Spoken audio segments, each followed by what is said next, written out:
우리의 시선이 하나님을 향하길 원합니다. 오늘 주시는 말씀에 귀를 기울이며 마음을 새기길 원합니다. 다 함께 사도신경으로 우리의 신앙을 고백하겠습니다. 전능하사 천지를 만드신 하나님 아버지를 내가 믿사오며 그 외아들 우리 주 예수 그리스도를 믿사오니 이는 성령으로 잉태하사 동정녀 마리아에게 나시고 본디오 빌라도에게 고난을 받으사 십자가에 못 박혀 죽으시고 장사한 지 사흘 만에 죽은 자 가운데서 다시 살아나시며 하늘에 오르사 전능하신 하나님 우편에 앉아 계시다가 저리로서 산 자와 죽은 자를 심판하러 오시리라.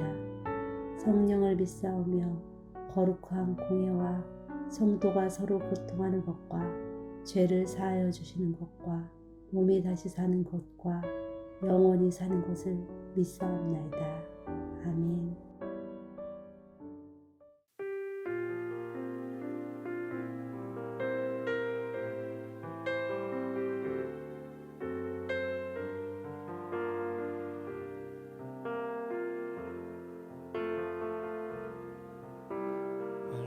가난과 고난 수고로움 속에도 성도는 그 믿음을 지켰네.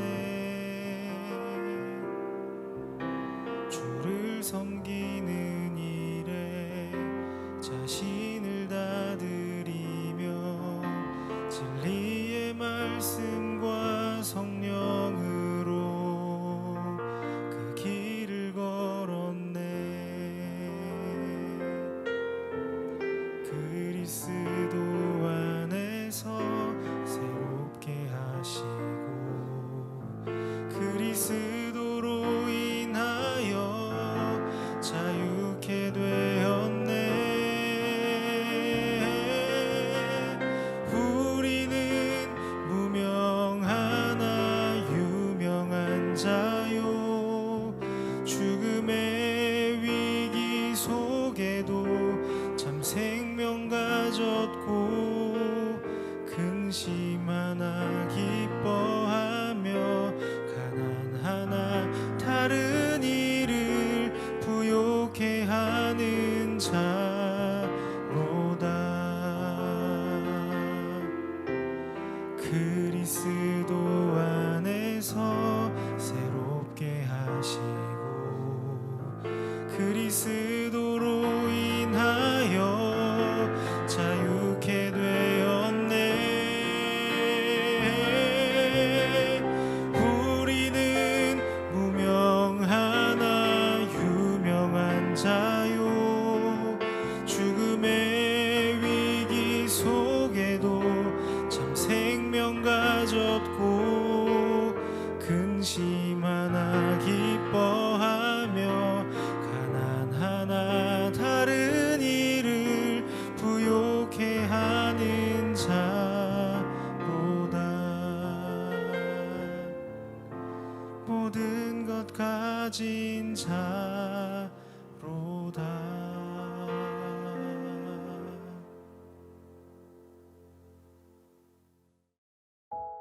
오늘 우리가 함께 나눌 말씀은 사도행전 28장 11절에서 23절 말씀입니다. 석 달 후에 우리가 그 섬에서 겨울을 난 알렉산드리아 배를 타고 떠나니 그 배의 머리 장식은 디오스 그로라.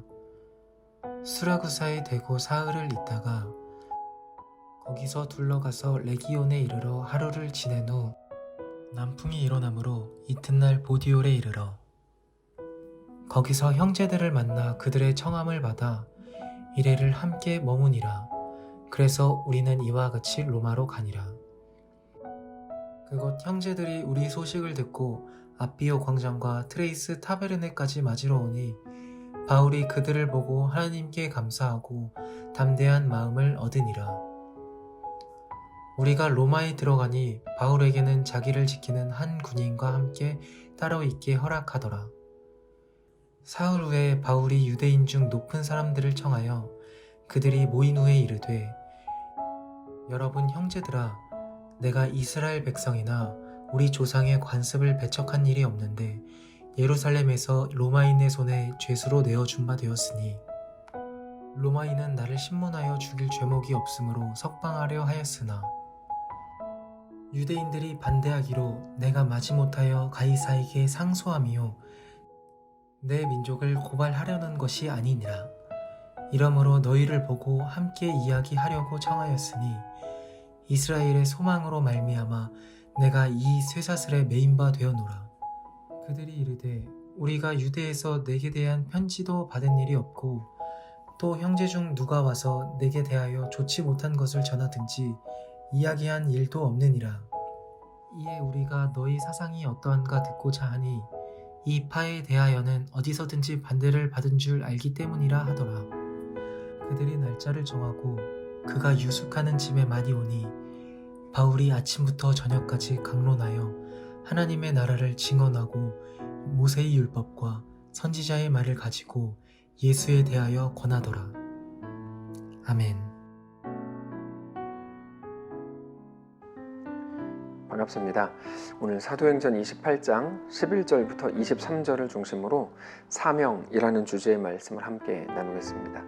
하나님께서 바울에게 먼저 예루살렘으로 가라 이렇게 하셨고 그 후에는 로마로 가라.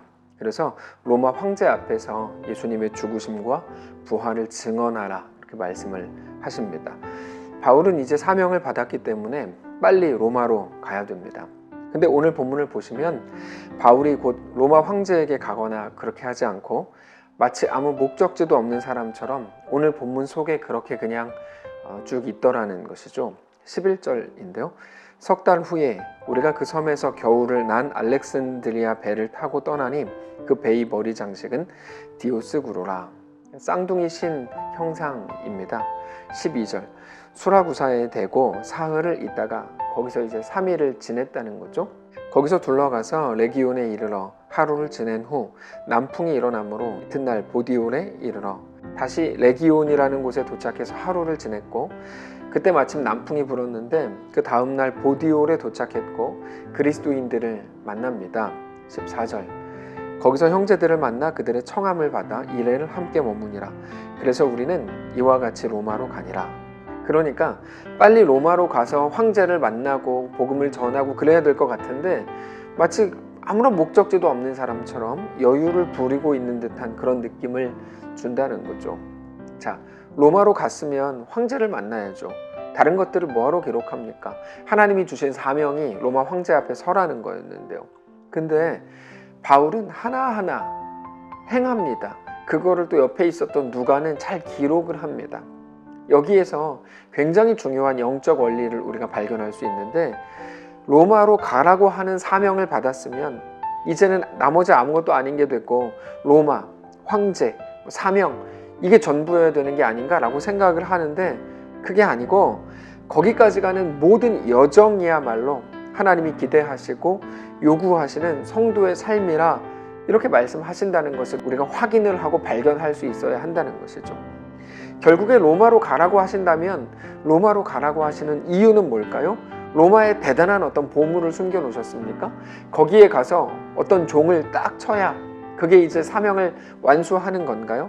아니요, 그렇지 않습니다. 로마까지 가는 모든 과정을 통해서 하나님은 바울을 온전한 하나님의 백성으로 서게 하시려는 것이죠. 예전에 신앙이 성숙하지 않았던 시대에는 오로지 사명, 거기서 말하는 사명은 그곳에 도착해서 하나님이 울리라고 하신 그 종을 울리는 것, 그게 유일한 목표인 줄 알았던 시대가 있습니다. 그래서 늘 이런 질문을 했죠. 로마로 갔대? 황제에게 전도했대? 그래서 황제가 회개했대? 야, 바울 대단하네? 이게 전부인 줄 알았던 거예요. 그래서 그 시대의 매일의 자랑은 뭐였냐면 어떤 사람이 예수 안 믿다가 예수 믿어서 돈 많이 벌어서 교회를 10개 지었다. 교회를 500개 지었다. 이게 전설인 줄 알고 영웅인 줄 알았던 시대가 있었습니다. 매일 자기가 만든 역사, 자기가 겪었던 기적을 자랑하는 데 바빴던 거죠. 그래서 부흥회에 가면 부흥사들은 매일 그 자랑했습니다. 내가 병 고쳤다, 귀신을 쫓았다, 내가 뭐를 했다. 이거 매일 자랑했고, 그 얘기를 또 들으면 마치 그 사람이 대단한 사람인 것처럼 착각하고 환호하는 그런 일들이 매우 많았습니다. 그게 위대한 신앙인이라는 것을 증명하는 것이 되는 줄 알았던 시대였던 거죠. 근데 성경에 대한 이해가 많아지고 신앙이 깊어지면서 무엇을 알게 됩니까? 하나님이 우리에게 요구하시는 신앙이라고 하는 것은 그런 어떤 특별하거나 극적인 게 아니고 우리의 일상이라는 걸 알게 된 겁니다. 로마로 가야 됩니다. 가라 그러셨으니까 당연히 가야죠. 근데 목표가 로마이지만 그 사명 전부가 로마가 아니고, 로마가 중심이 아니고 로마까지 가는 바울이라고 하는, 우리라고 하면 나라고 하는 그 인격, 나 자체가 하나님의 목적이라는 것입니다. 내가 하나님 나라를 일으켜 세우는 일꾼이 아니고 나 자체가 하나님 나라다 라는 말씀을 드렸죠. 그래서 하나님의 관심은 언제나 어디에 있습니까? 내가 무엇을 이루었는가에 있지 않고 나에게 있죠. 나에게 있다는 건 무슨 말입니까? 나의 순종과 충성에 있다는 겁니다. 우리가 어떤 결과를 만들어내는 것에 하나님의 관심이 있는 게 아니고 우리 일상에서 하나님을 사랑하고 하나님께 대한 충성과 순종이 있는가 하는 것이 하나님의 우리에게 대한 관심이라는 겁니다. 오늘 본문이 그렇습니다. 안 중요해 보이는 내용들이에요. 뭐가 중요해 보입니까? 전혀 중요해 보이지 않아요. 알렉산드리아 배를 탔고 거기에 쌍둥이 신 표시가 있었고 수라구사에서 3일을 지냈고 레기온에서 또 하루를 지냈고 하나도 안 중요해 보입니다. 누구도 중요하게 여기지 않는 내용들입니다. 거기에는 복음이라고 할 것도 없고 대단한 어떤 종교적인 신념도 나오지 않습니다. 근데 하나님은 그날 거기에 관심이 있으시더라는 거죠. 그날이 언제입니까? 매일이죠. 거기가 어디입니까? 우리가 있는 그 자리죠. 어디든지입니다. 그래서 자꾸만 신앙과 삶을 구분하려고 하는 것은 심각한 문제가 있는 겁니다. 우리의 현실, 우리 일상, 우리의 삶이 신앙생활의 장이고 신앙생활의 무대라는 것을 우리가 기억해야 되는 것이죠. 자꾸만 성과 속을 구분하려고 하는 것, 거기에다가 거룩이라는 것을 넣는 것은 굉장히 어리석은 일입니다. 신앙을 위해서 우리 일상이 있는 게 아니고요. 일상을 더 잘 살기 위해서 신앙을 하는 것도 아닙니다. 그렇게 구분이 되는 게 아닙니다. 우리의 일상이 신앙의 현장이라는 것을 알아야 됩니다. 우리의 일상은 어디입니까? 직장이고 가정이고 마트고 병원이죠. 그 모든 자리에서 우리는 신앙을 해야 된다는 겁니다. 그게 하나님의 부르심입니다. 우리가 있는 그 자리로의 부르심이죠. 우리의 매일의 자리를 말하는 겁니다. 좋은 대학 갔으니 하나님 복 주셨다 이렇게 말할 수 없는 겁니다. 반대로 대학에 떨어진 게 하나님의 심판이다 그렇게 말해서도 안 되는 겁니다. 오히려 대학에 떨어졌다면 그게 우리의 신앙을 발휘할 현장이 될 수 있다는 것이죠.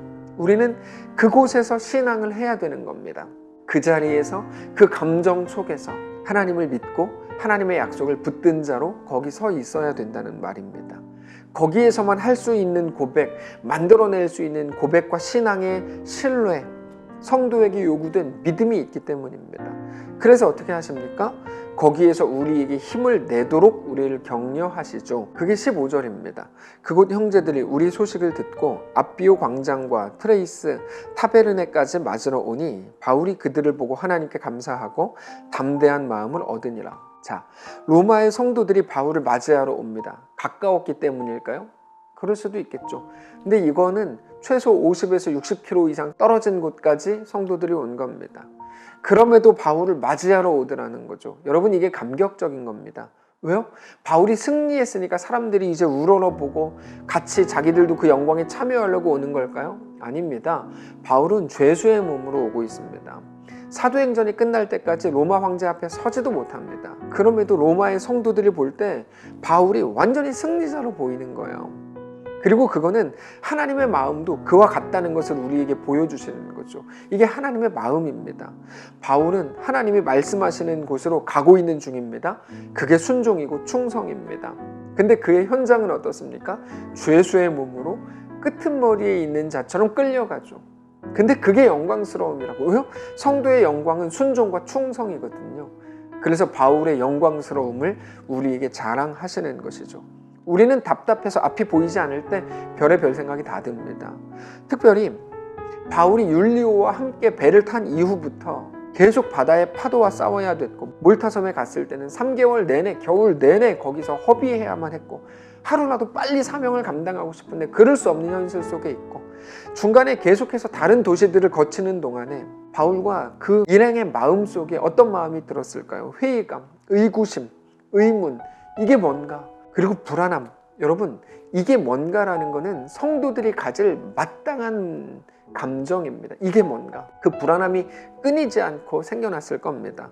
그러나 그럼에도 자기의 판단과 지혜를 따르지 않고 하나님의 이끄심 앞에 그렇게 서기로 한 것이 바울의 충성이요, 바울의 승리였다는 겁니다. 당장 로마로 가야 된다 그러면, 황제를 만나가지고 예수님의 죽으심과 부활을 증거해야 된다 그러면, 그게 유일하고도 가장 중요한 목적이라면 오늘 본문 직전까지는, 아니 오늘 본문까지도 아직 성공하지 않은 실패의 현장인 겁니다. 사명을 감당하지 못한 거니까요. 근데 아닙니다. 모든 길을 통해서, 모든 과정과 여정을 통해서 하나님은 바울이 만들어낼 수 없는 진정한 유익을 만들고 계시더라. 바울은 하나님의 역사 안에 순종과 충성으로 반응하더라. 그게 오늘 본문입니다. 자, 우리가 매일 실패하는데도, 여전히 끝까지 가지 못하는데도 우리에게 사명이 의미가 있습니까? 치앙마이에 들어가려고 모든 것을 중단하고 준비하기 시작했습니다. 근데 들어갈 수 없는 상황이 됐어요. 여러분, 실패일까요? 복음을 전하겠다는 일념 하나로 들어갔는데 계약이 늦어졌어요. 실패입니까? 그렇게 말할 수 있습니까? 아니요, 그럴 수 없습니다. 그 자리, 그 걸음, 한 걸음 한 걸음이 하나님께 대한 순종과 충성이었고, 그거는 하나님이 보실 최고의 기쁨이었다고요. 그게 하나님과의 동행인 겁니다. 말씀을 정리하겠습니다. 우리는 여전히 사명 중심의 삶을 살아야 됩니까? 정확히 그렇습니다. 심지어 실패가 뻔히 보인다고 해도 우리는 그 길을 가야 합니다. 왜요? 오늘도 나를 사랑하시는 우리 하나님이 계시기 때문입니다. 우리가 예수를 믿기 때문입니다. 그 모든 과정을 통해서 하나님은 우리를 영원히 얻으실 겁니다. 그게 우리의 영생이요, 구원입니다. 사랑하는 성도 여러분, 오늘 우리의 삶이 그와 같을 것임을 믿으시기 바랍니다. 사명 중심의 삶을 사십시오. 그것 때문에 웃게 되고 울게 될 겁니다. 그러나 그 어떤 실패 속에서도 우리를 받으시는 하나님으로 인해서 오늘 기쁨과 감격의 삶을 살게 되시기를 바랍니다. 그게 예수를 믿는 겁니다. 우리의 오늘을 저주하지 마시고 재앙이라고 하지 마시고, 이게 뭔가 하실지언정 하나님을 신뢰하십시오. 우리 안에 가장 선한 역사를 만들어 나가실 우리 하나님만을 바라보십시오. 예수가 소망이신 것을 믿고 고백하십시오. 예수가 영광이신 것을 인정하십시오. 예수가 나의 피난처, 나의 구원, 나의 전부인 것을 믿으시기 바랍니다. 그 예수를 믿는 자의 삶이 오늘 우리의 삶이시기를 축복합니다. 한번 기도하겠습니다. 살아계신 하나님, 오늘 우리의 인생 가운데 하나님만 영광 받으시기를 원하고, 우리에게 허락된 하루의 삶을 가장 충성스럽고 영광스럽게 순종하며 살아내게 하옵소서. 영광이 무엇인지를 알고 명예가 무엇인지를 깨닫는 귀한 성도들의 삶이 다 되도록 축복하시옵소서. 여전히 힘겨운 가운데 있는 성도들 위로하시고 붙드시고 힘을 주시고, 그 속에서도 넉넉하게 순종하고 충성하며 주의 백성의 삶을 살게 하옵소서. 병상에 있는 성도들, 먼 타국에 있는 성도들 붙드시고 힘주시고 위로하시고 주님과 믿음으로 동행하는 기쁨의 날 되게 하옵소서. 감사드리며 살아계신 예수님의 이름으로 기도합니다. 아멘. 사랑하는 성도 여러분, 하나님께서 오늘 하루를 우리에게 허락하셨습니다. 믿음을 가지고 승리하시기를 바라고, 무엇이 영광인지 깊이 고민하며 성도의 삶을 넉넉히 살아내시기를 축복합니다.